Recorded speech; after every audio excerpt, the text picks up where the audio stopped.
Hello and welcome to Frontrunner Motorsport, and it's that time of year again, with the Formula E Championship now having finished and Stoffel Vandoorne being the champion. It's time to look back at my predictions video, which was released at the start of February, so only about 6.5 months ago. This season has gone by very quick, and it's time once again to count how many drivers and teams I got right, if any. Now, in previous years, I've done very poorly in this prediction video. It was only a couple of years ago I said Antonio Felix da Costa would finish 16th. He won the championship. And last year I said Sebastian Buemi would be champion. He finished 21st. So let's just hope that no big mistake like that happens again this time. I'm sure it won't. And with that, let's jump back in our time machine and go back to the me of the past. 11th, Neo. Dan Ticktum 22nd, Oliver Turvey 21st. But I hold no hopes for Neo, and this is going to be another year of picking up scraps at the back of the field. Disappointment lies ahead for both British drivers. God damn it, Neo, you were supposed to be my easy 1 point. Neo always finished last. It's actually really irritating that they didn't. It wasn't a great year for them. I said Dan Ticktum would finish 22nd, he finished 21st. Not too far out on that one. Oliver Turvey, I said, would finish 21st. He finished 18th. Each of them got 1 point finish in the same race. It's not too far out on any account, but still 0 points from Neo. 10th, Andretti. Oliver Askew 20th, Jake Dennis 15th. BMW are gone and Andretti going alone. I think it's 50-50 given that Andretti are an experienced team. Without BMW, it could go either way. I don't know why I was so hard on Andretti. I don't think they've ever really done that badly in this series. Jake Dennis was once again fantastic. 6th place in the championship, I said 15th. Not very close. Oliver Askew, I said 20th. He actually managed to get 16th. Even though he didn't score at many races, he scored decently when he did. And Andretti themselves didn't finish 10th, they finished 6th. They beat Porsche and Nissan, and they actually did a really good job, and I'm very excited for the future for this team. And once again, 0 points. 9th, Mahindra. Alexander Sims 18th, Oliver Rowland 17th. Oliver Rowland has switched from a disappointing year with Nissan, and I think he'll continue to fall down the field now with Mahindra. I hope he does enough to finish ahead of at least one Nissan, otherwise he'll be kicking himself for leaving. I was really close on this one. I said Mahindra 9th, they finished 8th. I said Alexander Sims 18th, he finished 17th. Oliver Rowland, not only did he beat both Nissans and helped Mahindra to beat Nissan, he also finished 14th again for the second year in a row. It's not a great job, but I apparently expected a lot less from Mahindra, so they showed me wrong. And still, nothing right at all at this point. 8th, Nissan. Maximilian Gunther 16th, Sebastian Buemi 12th. Speaking of Nissan, what the hell happened last year? Buemi drove like a drunken goat, and Nissan, who have always been fairly competitive, fell to being pretty naff. This year was not much better for Nissan. Another tough one for Sebastian Buemi. He has moved to Envision for next year. It's going to be interesting to see if he can improve on what has been a couple of very disappointing seasons for the Swiss driver. I expected a lot more from Maximilian Gunther as well. He is very inconsistent at the best of times. This was a truly horrific year for the German driver. Nissan will be in Formula E next year. They may retain Gunther, they may not. They've lost Buemi, so they may and should probably consider a completely new driver lineup to see if they can just improve a little bit. They did do one better in the Constructors' Championship. They finished 10th last year, 9th this year. They actually scored less points this year. And Oliver Rowland still managed to get a podium last year. There was no podiums this year for Nissan. They need to improve, and drastically. So yeah, another bad year for Nissan, and no points. 7th, Dragon. Sergio Sette Camara 19th, Antonio Giovinazzi 11th. The signing of Antonio Giovinazzi is a bit of a coup for Dragon Penske. Is he? I can see the unpredictability of Formula E playing to his advantage in his first season. I don't know why I thought Formula E would suit Antonio Giovinazzi.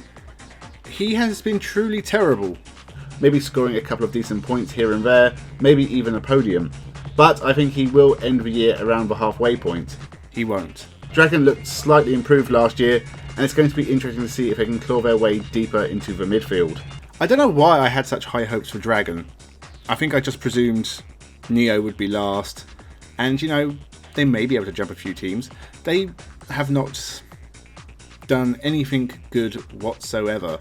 Forgetting Norman Nato and Sasha Fenestraz, honestly, they're basically the last of the last. 22nd and 20th. It has been a truly dreadful year for Dragon. Sergio Sette Camara scored their only points. 2 of them. Antonio Giovinazzi retired for more races than he actually managed to finish. Didn't get anywhere near the points all year. I think the best finish he got was 16th. Honestly, this was abysmal. Dragon deserved to finish last, and I deserve to get this prediction completely wrong. 6th, Envision, with Robin Frines 14th and Nick Cassidy 6th. Nick Cassidy will have his day. I'm sure he'll take his first win. There was too many crashes in 2021, but he is a very talented driver. Hey, I got that right at least. But they'll get some good results, and they could do better than 6th if they find some level of consistency. So I got this one the wrong way round, essentially. I said Cassidy way ahead of Frines, basically. Nope, Frines finished well ahead of Cassidy and was the more consistent driver, as Robin Frines tends to be.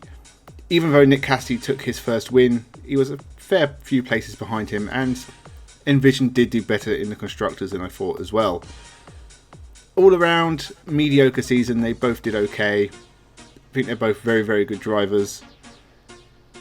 Nick Cassidy will come back stronger next year, especially with Sebastian Buemi as his teammate. It'll be interesting to see how Buemi does in this car. Overall, pretty mediocre season for the team. Still the best looking car on the grid though. 5th, Venturi, with Lucas Di Grassi 13th and Eduardo Mortara 7th. But he has been uncompetitive for a couple of years outside of a couple of good results here and there. This could be the season he drops out of the top 10 for the first time. Eduardo Mortara was another surprise package from last year, taking a win and finishing 2nd overall. Whilst I don't expect the same level of performance from the Swiss driver in 2022, I can see him troubling the top of the field on a regular basis and beating his Brazilian teammate. Mortara finished 3rd, with Di Grassi 5th. They took 5 wins between them, and Venturi finished 2nd in the Constructors' Championship. I was so ridiculously wrong in that prediction that I should just never make a video ever again. Mortara continues to surprise. It's almost amazing he lost this championship. And for Lucas Di Grassi, I really thought his days were kind of numbered and he was going to go the way of Sebastian Buemi. Actually had a really good season, especially towards the end. And him moving to Mahindra is probably going to bring out the performances I expected this season. Honestly, Venturi was still in for a chance to win the Constructors' Championship at the last race. And if it only takes 1 or 2 things for that to go wrong, it really could have gone their way this year. I really, really, really underestimated Venturi, and I have suffered for it. I will not do it again, especially as their Maserati next year. 4th, Mercedes, Nick De Vries 10th, Stoffel Vandoorne 4th. With Mercedes leaving the series at the end of the year, I can see them slipping, especially towards the end of the year, and Nick De Vries scrapping for points that will see him barely keep his place in the top 10. Well, I was right about De Vries scrapping for points and barely finishing inside the top 10. Just a shame I got everything else wrong. And Stoffel Vandoorne will do a lot better in 2022 as Mercedes leave the series. Yes, Vandoorne is champion, Mercedes are champion. They are the champions, they are leaving.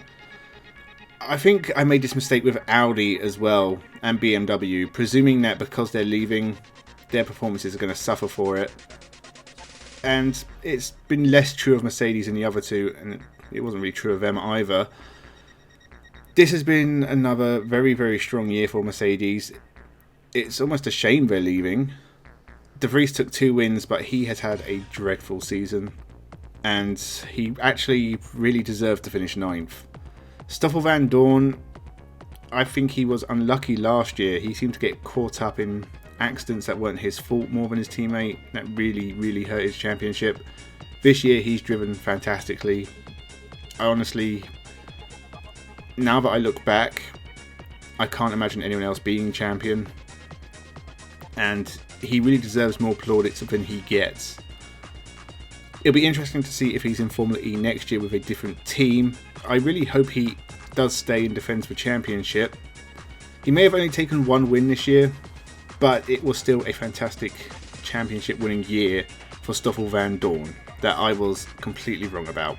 Once again, I have failed to call the champion of Formula E, but I was not as far off this time. I did only put him 4th, not 16th. 3rd, Porsche, with André Lotterer 9th, Pascal Wehrlein 3rd. Porsche have got to take their first win at some point, surely. As it turns out, that was a very low benchmark. One of these two are going to win at some point. Porsche need to get some results for their hard work, and both drivers are good enough. I think Wehrlein is going to have a strong year, backed up by Lotterer, to help Porsche to their best result yet. This was technically Porsche's best year in Formula E so far. They finished 7th instead of 8th. Pascal Wehrlein finished 10th in the championship, André Lotterer 12th. Incredibly mediocre, and I expected so much better. They can't use the excuse that they're the new boys. This was their 3rd season. It's taken them far too long to take their first win. They need to do better than this. It's not good enough for Porsche to be 7th in Formula E. That should not be your best season ever. Even though it's only out of 3, I still expect this professional, well-funded outfit to be doing so much better, especially with 2 experienced, talented drivers, which André Lotterer and Pascal Wehrlein clearly are. I don't think Formula E suited André Lotterer. He's leaving. He's been replaced by Antonio Felix da Costa. It's going to be interesting to see what he can do in a Porsche. I think Pascal Wehrlein is capable of more, but Porsche just need to finish races. They get caught up in so many incidents. Honestly, this was a failure on their part. They should have been 3rd in the Constructors' Championship this year. And I still have no points. 2nd, Techeetah, Antonio Felix da Costa 8th, Jean-Eric Vergne 2nd. The team that won 3 championships in a row last year was way more mediocre than they would have wanted, but a team this successful will rise from the ashes eventually. Yay, I finally got one right. Antonio Felix da Costa, the man who made me a laughingstock a couple of years ago, is the only one I've got right so far this year. I think he'll be a little bit disappointed to finish 8th. He was 5th coming into the last weekend, but so be it. Jean-Eric Vergne honestly could have finished 2nd, if not 1st, but he had that terrible run of races towards the end in London and New York, scoring no points in 4 races, killed his season dead. But I wasn't too far off with him or Techeetah. The future is going to be interesting because we're losing DS, and it'll be interesting to see if Techeetah partner with anyone or they go it alone. And it may be the end of their time in the sun. It's already been a couple of years, but they were the team to beat for 3 solid years. This may be the highest we ever see Techeetah ever again. 1st, Jaguar, with Mitch Evans 5th, Sam Bird 1st. I have predicted Jaguar to win before and they fell short by some way. I'm doing it again mainly because I think Sam Bird will be champion at some point. Could Bird and Jaguar win in 2022? That's my pick. So expect him to finish in 17th. Why does this keep happening to me? Like, Sam Bird has always been decent, at least. This was the first time he didn't even win a race. And he didn't even finish the season. He hurt his wrist in London and didn't even get to go to South Korea. Why is it whenever I say someone is going to be champion, they always finish way down in the midfield? 13th Sam Bird finished, so I was only wrong by 12 places. I was actually much closer with Mitch Evans, because I said he had finished 5th. He actually finished 2nd. Jaguar were a bit further away in the Constructors, but only because Sam Bird didn't score many points. It's honestly, whoever I say is going to be champion, is almost guaranteed to not be champion. I just, honestly, I don't know what to do next year. Who am I going to pick as champion when you already know that they're going to be last? Granted, this was a very good year for Mitch Evans. He'll feel a little bit disappointed not to be champion. He gave it his best shot. And he was someone a couple of years ago I said could be a championship contender. In fact, I think I actually did put him at number 1. Maybe next year. Could be Mitch Evans' year. I'm not putting Sam Bird first. Ever again. Nor Buemi. Probably not Antonio Felix da Costa. I'm just keeping clear of those names. They've wronged me in the past. Mitch Evans might be the man going forward. So that was my reactions to my predictions video for Formula E. How did it go? I got 1 right. So about the same as usual. I'll be doing it again next year though, so make sure you subscribe to the channel.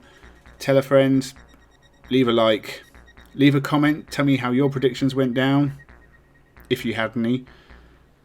Get ready to do this all again soon, because these months are flying by, and we'll be watching Formula E action, I believe, in just 4 or 5 months' time.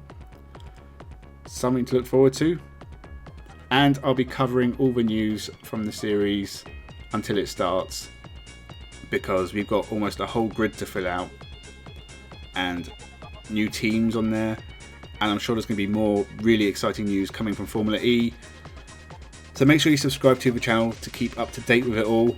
Thank you for watching. Thank you for laughing at me. Have a good one.